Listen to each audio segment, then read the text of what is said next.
नमस्कार मित्रों, ज्ञान अड्डा के YouTube चैनल पर आप सभी का स्वागत है। मैं देवेंद्र कुमार आपका हार्दिक स्वागत एवं हार्दिक अभिनंदन करता हूं दोस्तों। तो चलिए स्टार्ट करते हैं। भारत का संविधान। इससे पहले मेरा एक छोटा सा परंपरागत निवेदन, अगर मेरा वीडियो आपको पसंद आता हो तो ज़रूर इसे लाइक करें और शेयर करें।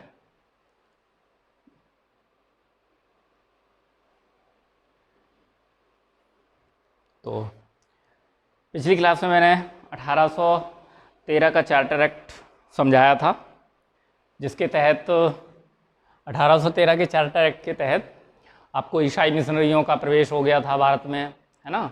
और स्थानीय स्वशासन को करारोपण का अधिकार दे दिया गया था, है ना।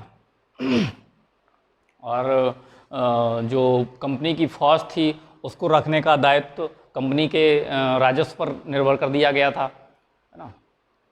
और जो एकाधिकार था कंपनी का एकाधिकार छीन लिया गया था, ठीक है। लेकिन उसमें एकाधिकार जो छीना गया था उसमें चाय की पत्ती और चाय का पत्ती का व्यापार भारत के साथ और चीन के साथ ईस्ट इंडिया कंपनी का जो व्यापार का एकाधिकार था वो बरकरार रखा गया था, ठीक है। अब इससे आगे की बात करते हैं। Charter act 1833।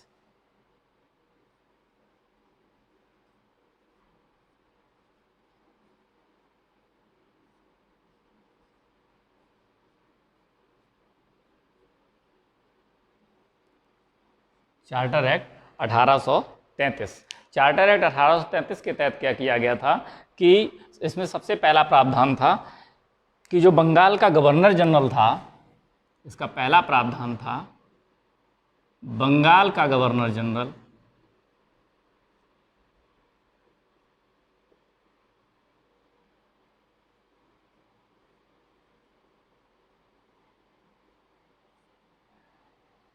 अब पूरे भारत का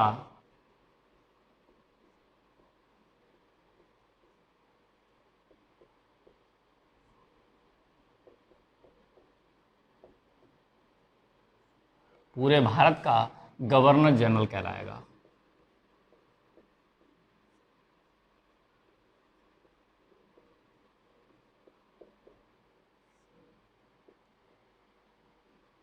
इसका पहला प्रावधान यही किया गया था क्योंकि जो बंगाल का गवर्नर जनरल था, इस नियम के तहत पूरे भारत का गवर्नर जनरल कहलाएगा।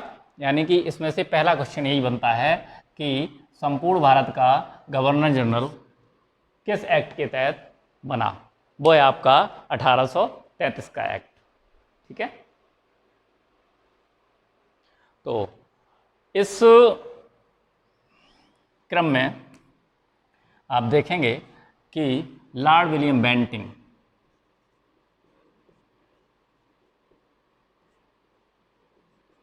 इस क्रम में लॉर्ड विलियम बेंटिंक जो था वो भारत का प्रथम गवर्नर जनरल और बंगाल का अंतिम गवर्नर जनरल था, ठीक है। इस क्रम में देखेंगे आप बंगाल का अंतिम गवर्नर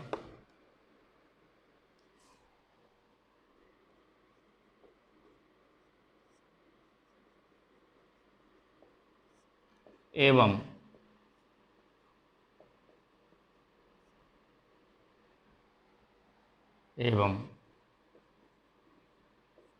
भारत का प्रथम गवर्नर जनरल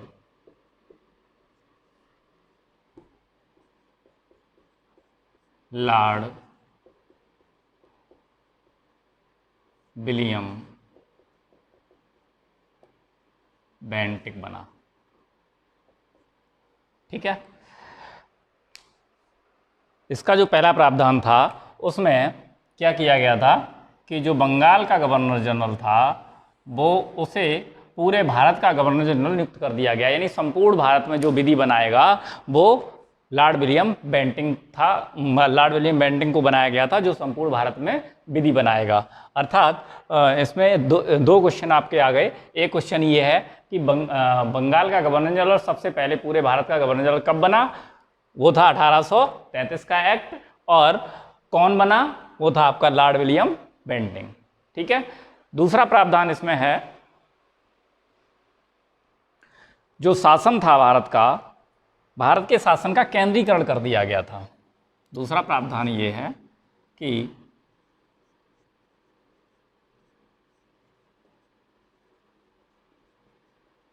भारत के शासन का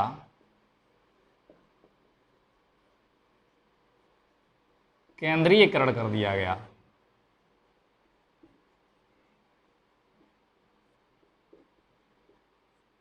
इसका अर्थ यह हुआ कि भारत के लिए संपूर्ण भारत के लिए जो भी कानून बनाएगा वो गवर्नर जनरल बनाएगा।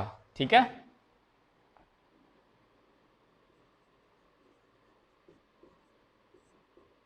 अर्थात संपूर्ण भारत के लिए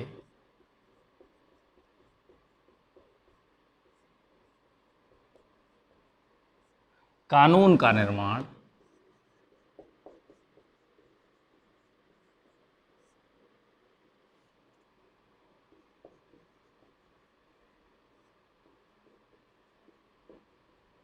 गवर्नर जनरल करेगा। ये दो महत्वपूर्ण तो इसमें थे, हालांकि प्रावधान इसमें बहुत सारे हैं।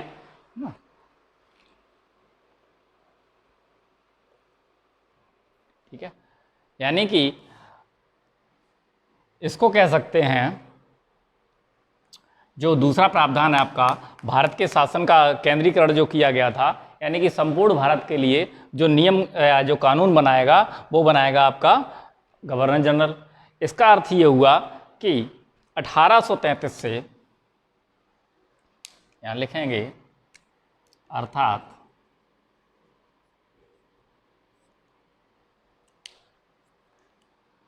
1833 से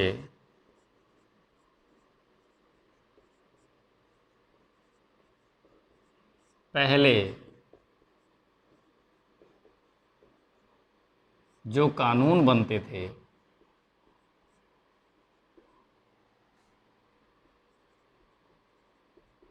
उन्हें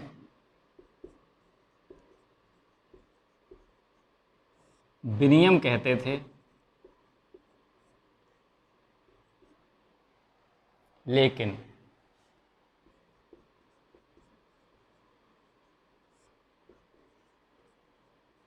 1833 या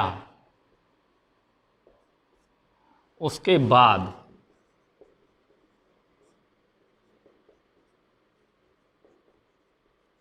जो कानून बने उन्हें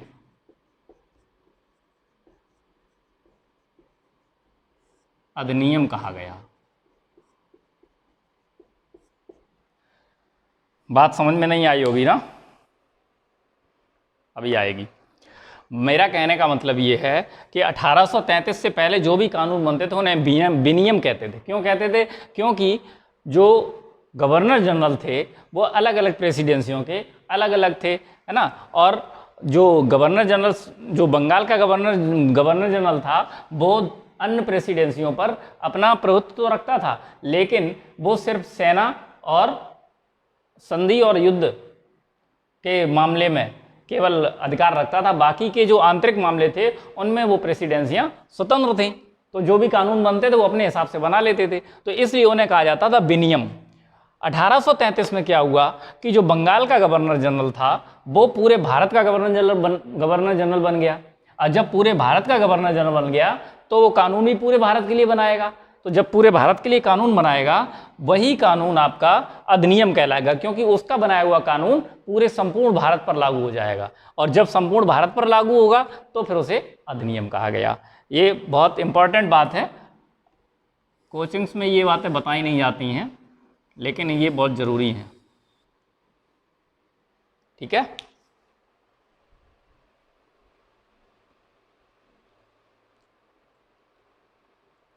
और अगला प्रावधान क्या किया गया? अगला प्रावधान जो किया गया था उसमें से बम्बई और मद्रास की प्रेसिडेंसी से कानून बनाने का अधिकार छीन लिया गया था।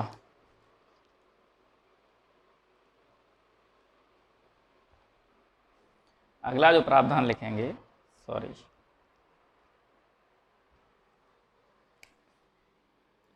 तीसरा प्रावधान जो था वो था कि मद्रास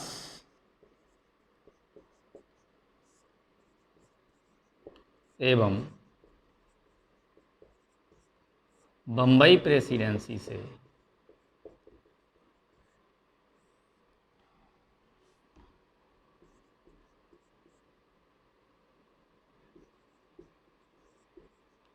कानून बनाने के अधिकार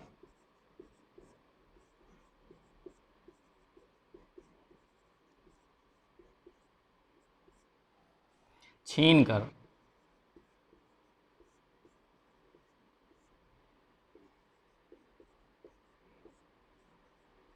भारत के गवर्नर जनरल को दे दिए गए। ठीक है, तीसरा प्रावधान इसमें यह किया गया कि मद्रास एवं बम्बई प्रेसिडेंसी जो कानून बनाने का अधिकार था, मद्रास और बम्बई प्रेसिडेंसी के गवर्नरों को जो कानून बनाने का अधिकार प्राप्त था उसे छीनकर भारत के गवर्नर जनरल में हस्तांतरित कर दिया गया। ठीक है, और इसमें एक महत्वपूर्ण काम यह किया गया कि जो गवर्नर जनरल की परिषद थी, चौथा प्रावधान इसमें लिखेंगे, जो गवर्नर जनरल की परिषद थी उसमें एक विधि सदस्य को जोड़ा गया। ठीक है, तो चौथा लिखेंगे गवर्नर जनरल की परिषद में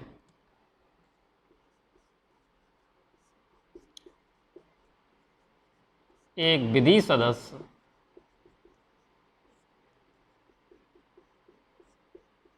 जोड़ा गया। क्यों जोड़ा गया भाई? इसका भी कारण होगा, क्योंकि भारत, अपना जो भारत देश है वो पहले ही विभिन्नताओं से भरा हुआ देश है।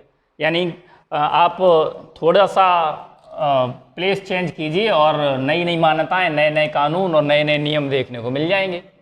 अब चूंकि पूरे भारत में इसको कानून बनाने थे, अब चूंकि जब पूरे भारत में कानून बनाना है तो फिर हर जगह की इन्हें मान्यताएं भी पता होनी चाहिए, वो तो थी नहीं। और ऐसे कैसे पर मान्यताएं पता चल जाएंगी जब तक आप उनमें घूमोगे नहीं, जाओगे नहीं, है ना। हर डिस्ट्रिक्ट के, हर स्टेट के, हर उसके रियासत के अलग अलग नियम थे, अलग अलग रहन सहन के तरीके थे, अलग अलग कानून थे। तो उन सब पर विधि बनाने के लिए इन्होंने क्या किया कि जो गवर्नर जनरल की परिषद थी उसमें एक सदस्य को जोड़ा जिसे विधि सदस्य कहा गया, जो कानून बनाने के लिए था। और वह तब आता था जब केवल कानून बनाने की ज़रूरत होती थी, अन्यथा वह इनकी परिषद में शामिल नहीं होता था। यानी वो विधि सदस्य जो था वो केवल तभी शामिल होता था इनकी परिषद में जब इसे कानून बनाने की आवश्यकता होती थी। ठीक है, और जो विधि सदस्य रूप के जोड़ा गया था वह था आपका लॉर्ड मैकाले।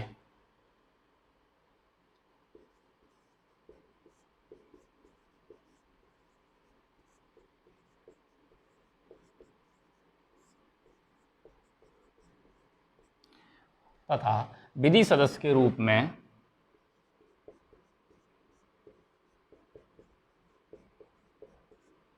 लॉर्ड मैकाले को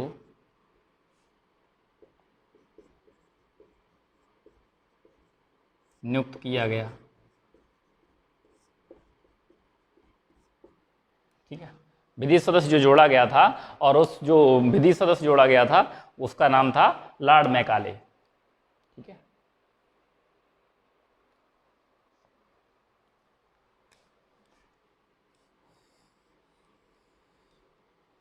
अगला प्रावधान क्या हुआ कि लॉर्ड मैकाले जो था वो भारत का प्रथम विधि सदस्य भी कहलाया, है ना। और इसने 1834 में एक विधि आयोग की स्थापना करी। अगला प्रावधान लिख लेते हैं।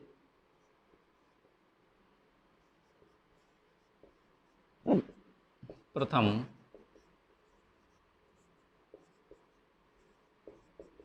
विधि सदस्य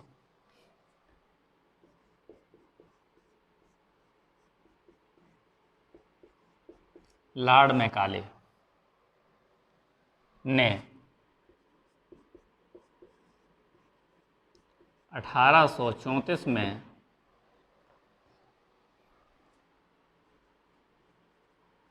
एक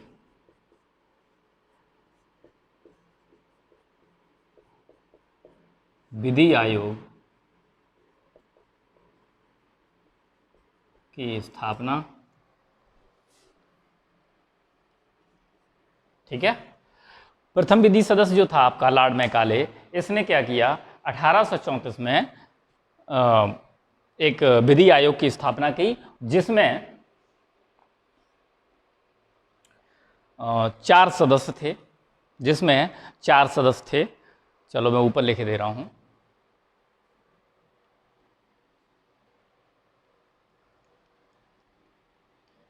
ये तो लिख लिया होगा, इनको तो मैं साफ कर दूं।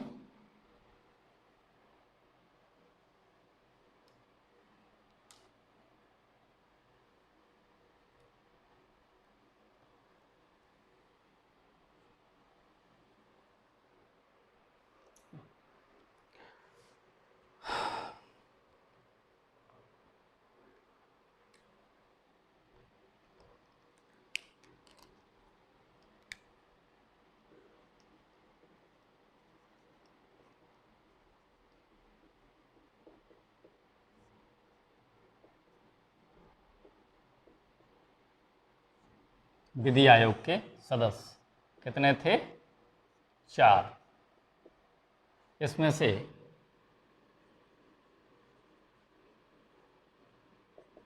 अध्यक्ष था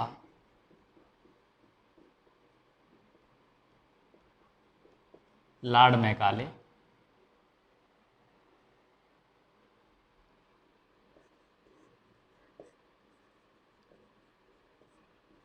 तीन अन्य सदस्य थे। विधि आयोग के जो 4 सदस्य थे, उसमें पहला था आपका लॉर्ड मैकाले, और 3 अन्य सदस्य थे, मैकलमोई था और एंडरसन था, और एक मैकलमोई, मिलेट और एंडरसन।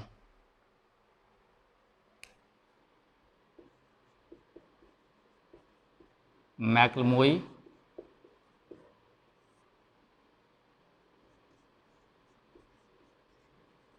मिलेट और एंडरसन, 3 सदस्य थे जो थे मैकलमोई, मिलेट और एंडरसन। अध्यक्ष इसका था लॉर्ड मैकाले, ठीक है। ये था आपका 5वां प्रावधान।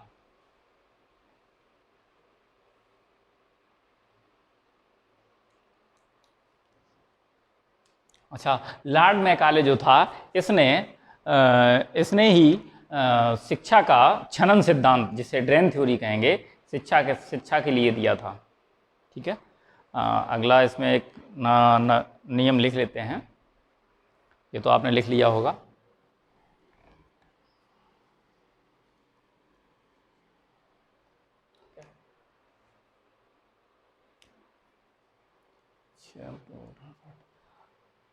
अच्छा, ठीक है। तो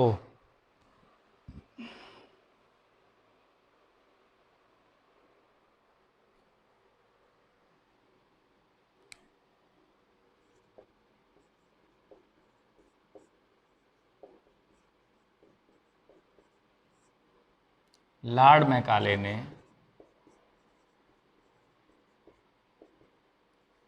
शिक्षा से संबंधित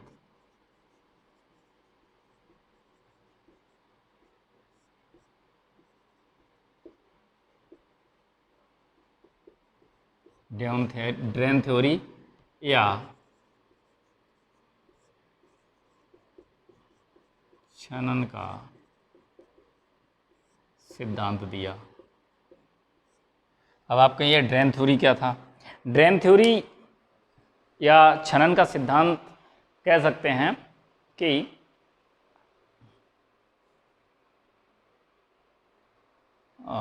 इसमें लिख सकते हैं, और तथा, पूरा लिख लो पहले, तथा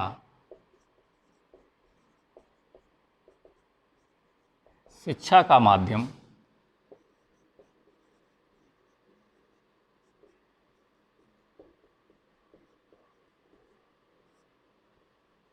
अंग्रेजी था।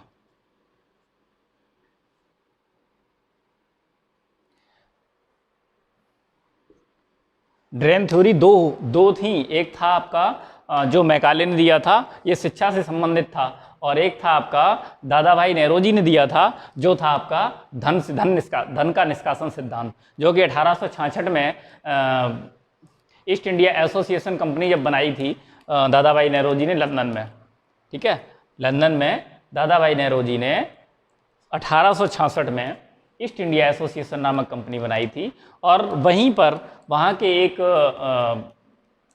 सभा में दादा भाई नेरोजी ने ड्रेन थ्योरी का सिद्धांत दिया था। वो ड्रेन थ्योरी का सिद्धांत जो था वो धन से संबंधित था, जो कि भारत से धन जाता था बिना किसी भारतीयों की सुविधा के, बिना किसी भारतीयों को सहयोग किए हुए भारतीयों का धन सीधा इंग्लैंड चला जाता था। उसी को ड्रेन थ्योरी के नाम से दिया था दादा भाई नेरोजी ने। और शिक्षा से संबंधित ड्रेन थ्योरी का सिद्धांत जो था वो दिया था मैकाले ने, ठीक है।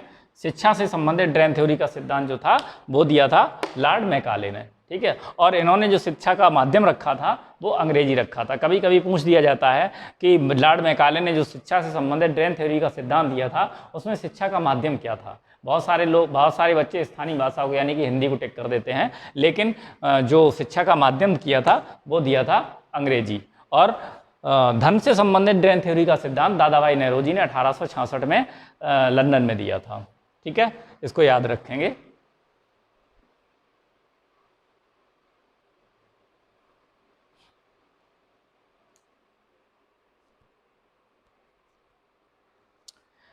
सातवां प्रावधान ये था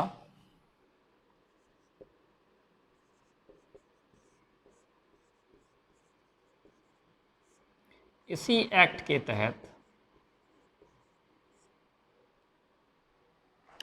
मैकाले ने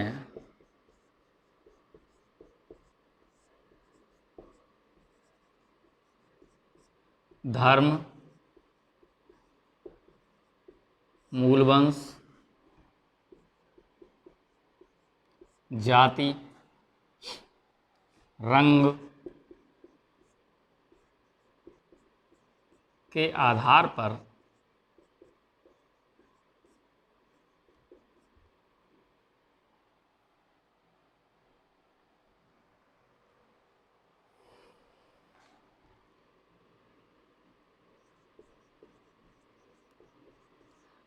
सरकारी नियुक्तियों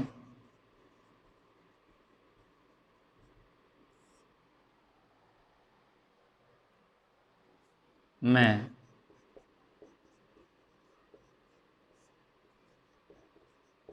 किए जाने वाले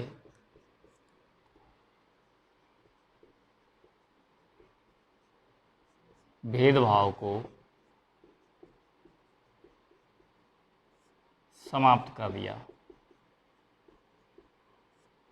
यानी कि जो ब्रिटिश शासन में भेदभाव किया जाता था भारतीयों से और अंग्रेज़ों के बीच में, और काले गोरे का जो भेद किया जाता था सरकारी नौकरियों में, कि सरकारी नौकरियों में जो अच्छे पदों पर था वो अंग्रेज़ों को किया जाता था, और जो छोटे निम्न पद थे जैसे चपरासी का पद है, या फिर कूड़ा ढोने वाले, मैला ढोने वाले, या फिर क्लर्क तक ही, बहुत अच्छे से अच्छे जो भारतीय होते थे उन्हें क्लर्क ग्रेड तक ही दिया जाता, उससे ऊपर के पद नहीं दिए जाते थे। सेना में भी उनका प्रमोशन नहीं होता था, तो केवल इसलिए क्योंकि ये भारतीय थे। तो वहाँ पर ये जो भेदभाव होता था धर्म, मूल वंश, जाति, रंग के आधार पर, इसको मैकाले ने 1833 के चार्टर एक्ट में समाप्त कर दिया था, ठीक है।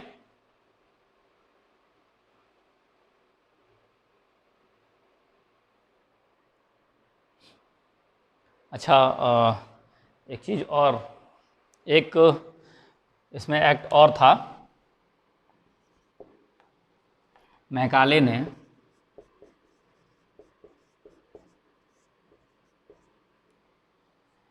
इसी एक्ट के तहत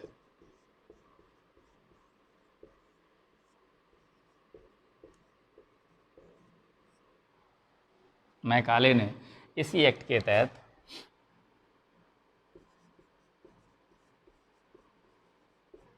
सती प्रथा, विधवा पुनर्विवाह,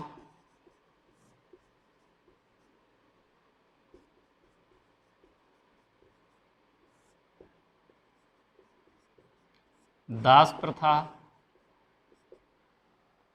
सती प्रथा, विधवा पुनर्विवाह, दास प्रथा और शस्त्र, मैकाले ने नहीं कह सकते हैं इसमें, इसी एक्ट के तहत करिए, सॉरी, इसी एक्ट के तहत सती प्रथा, विधवा पुनर्विवाह, दास प्रथा तथा शस्त्र एक्ट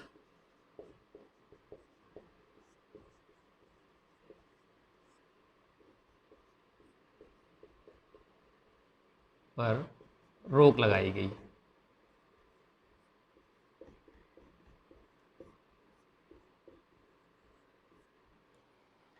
1833 के एक्ट के तहत ही आपका सती प्रथा, विधवा पुनर्विवाह, दास प्रथा तथा शस्त्र एक्ट पर रोक लगाई गई। हालांकि ये इस एक्ट के बाद में ये होते रहे, लेकिन हुए इसी एक्ट के तहत। इन पर जो रोक लगी हैं ये बाद में लगी हैं, लेकिन ये लगी तो इसी एक्ट के तहत थी। ठीक है, हाँ, और इसमें जो दास प्रथा थी, दास प्रथा को समाप्त करने का आदेश दिया गया था। इस चार्टर एक्ट में दास प्रथा को समाप्त करने का आदेश दिया गया था, जो कि 10 साल बाद 1843 में दास प्रथा पर रोक लगी थी।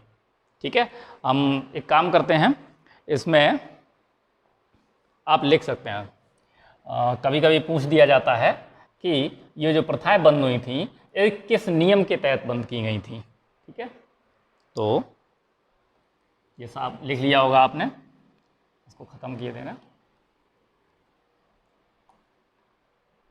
ठीक है, तो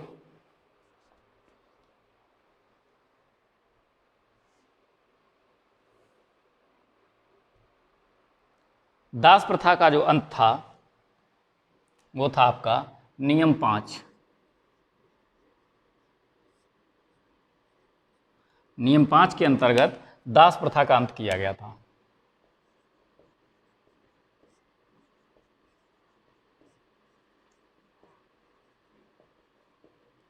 किसके द्वारा किया गया था? लॉर्ड एलन बरो।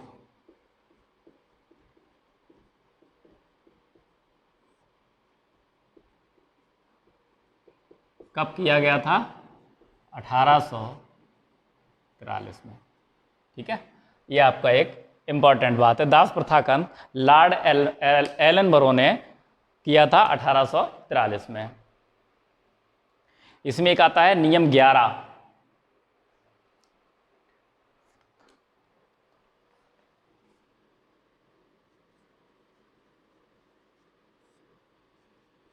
नियम 11 के तहत क्या किया गया था? नियम 11 के तहत किया था शस्त्र अधिनियम का अंत। ठीक है, शस्त्र अधिनियम को लागू किया गया था, सॉरी।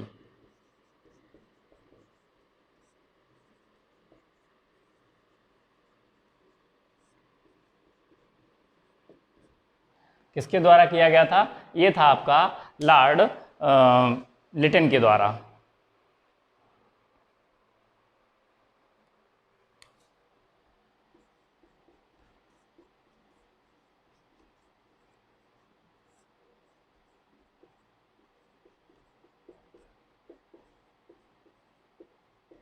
अठारह सौ 78 में।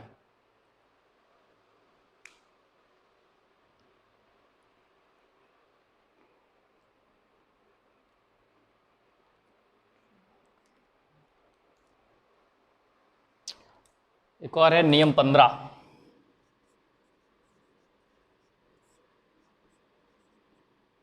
विधवा पुनर्विवाह।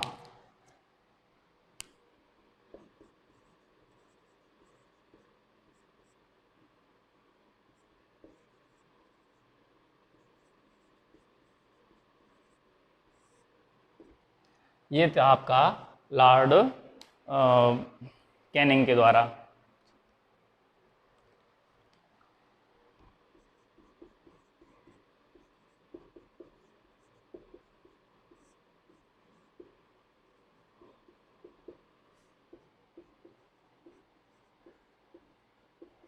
(1856) में, ठीक है। एक है नियम 17।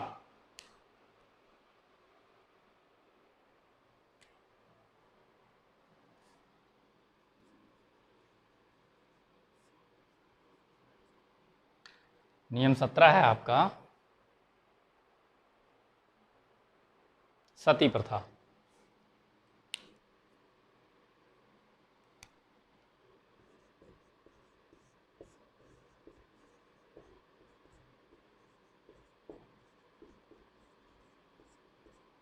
यह था लॉर्ड विलियम बेंटिंग के द्वारा 1829 में।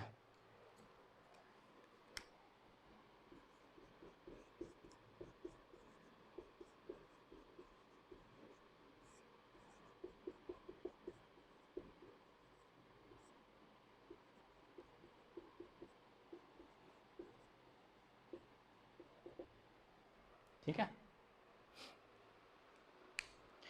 ये नियम थे। इन 4 नियमों के द्वारा, इन 4 अधिनियमों पर या 4 प्रथाओं पर, जो कुप्रथाएं कह सकते हैं, प्रथा भी नहीं कह सकते, इन्हें कुप्रथाएं कहेंगे।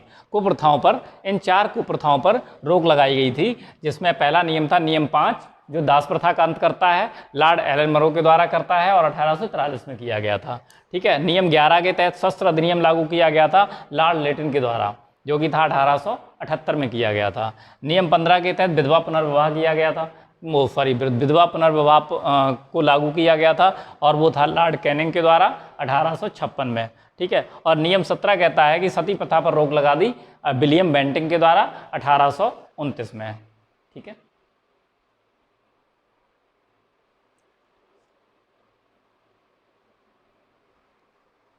अगला है आपका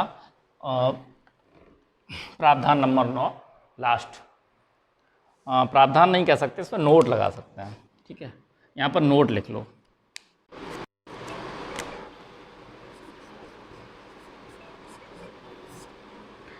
नोट में लिखेंगे जो आईपीसी की धारा है वो कब लागू की गई।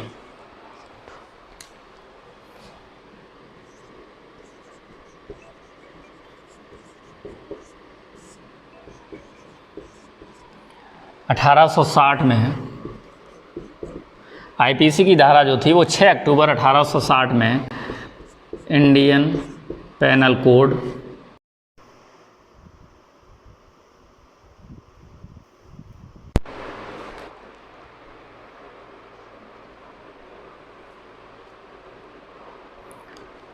नेक्स्ट अधिनियम है अपना चार्टर एक्ट 1853।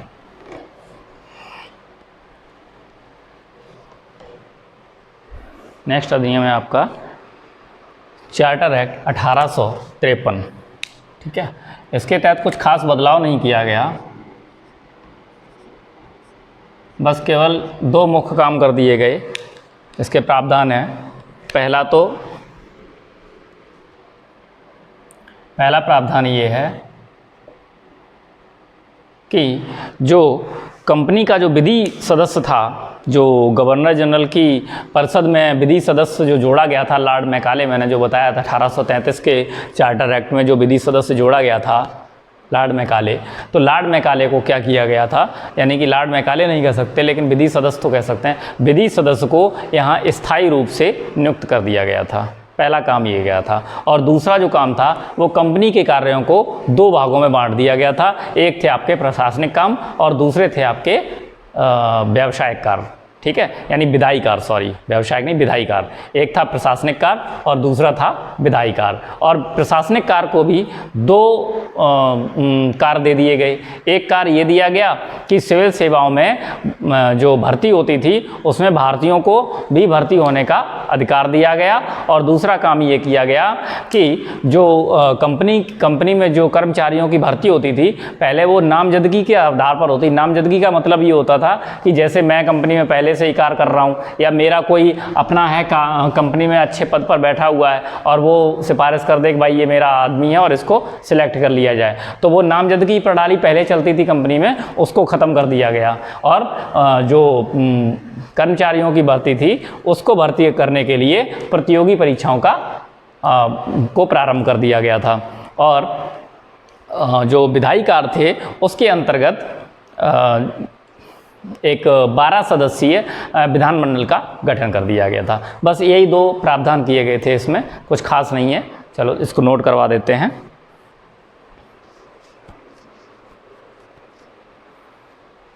नंबर 1 ये था कि विधि सदस्य को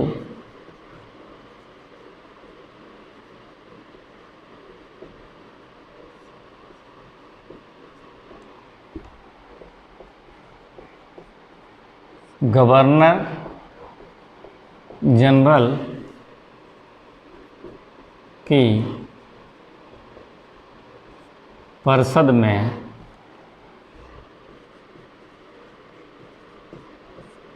स्थायी सदस्य के रूप में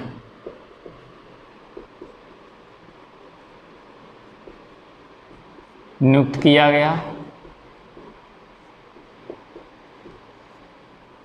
ठीक है, पहले जो 1833 का चार्टर एक्ट था उसमें विधि सदस्य जो बनाया गया था वो आपका स्थायी नहीं था। ठीक है, और ना ही उसे परिषद में बोलने का अधिकार था और ना ही वोट देने का अधिकार था। केवल जब कानून बनाने की आवश्यकता पड़ती थी तब विधि आयोग को उपस्थित होना पड़ता था। लेकिन चार्टर एक्ट 1853 के तहत विधि सदस्य को गवर्नर जनरल की परिषद का स्थायी सदस्य बना दिया गया। ठीक है, और क्या किया गया? दूसरा प्रावधान ये है, कंपनी के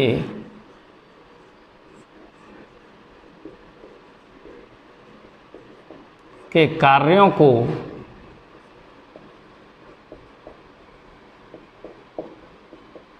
दो भागों में बांट दिया गया। कौन कौन से? एक था आपका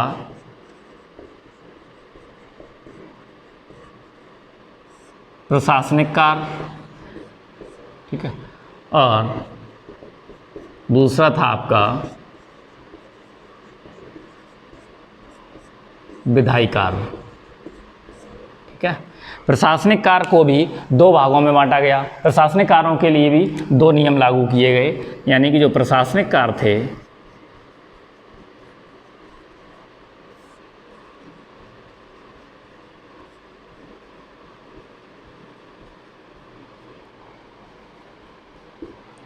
पहला क्या किया है प्रशासनिक कार्यों में?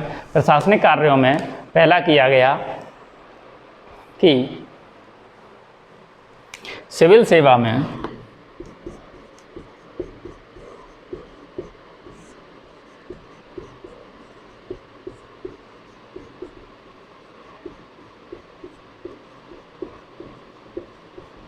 भाग लेने का अधिकार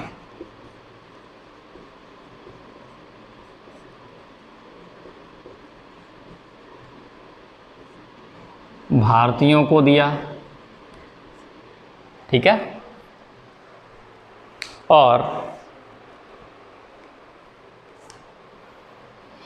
खा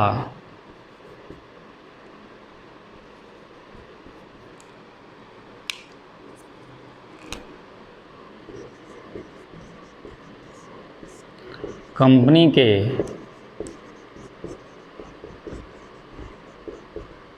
कर्मचारियों की भर्ती में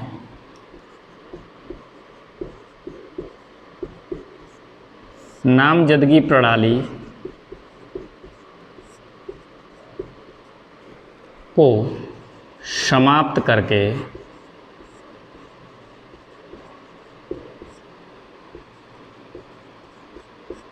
भर्ती का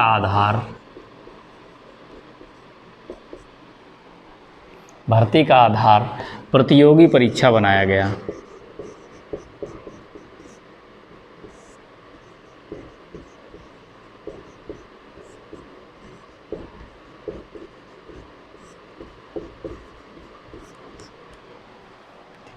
प्रशासनिक कार्यों के तहत 2 कार्य किए गए, कौन कौन से?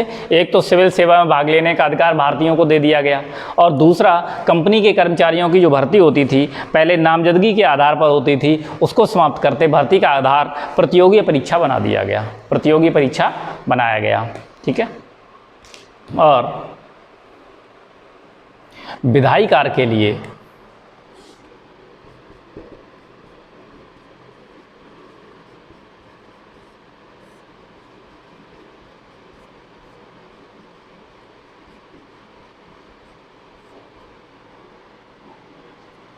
विधायी कार्य के लिए क्या किया गया?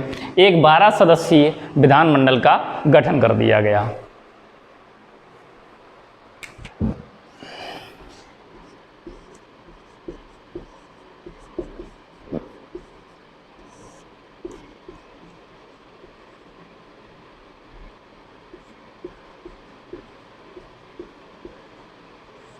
बारह सदस्यीय एक सदनीय विधानमंडल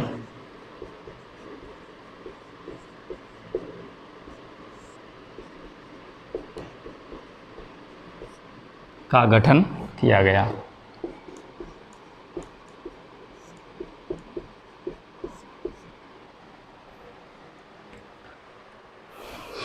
ठीक है, तो आज यहीं तक, आगे कल इसी के आगे फिर पुनः हाजिर होंगे। तब तक के लिए नमस्कार और आप लोगों का बहुत बहुत धन्यवाद।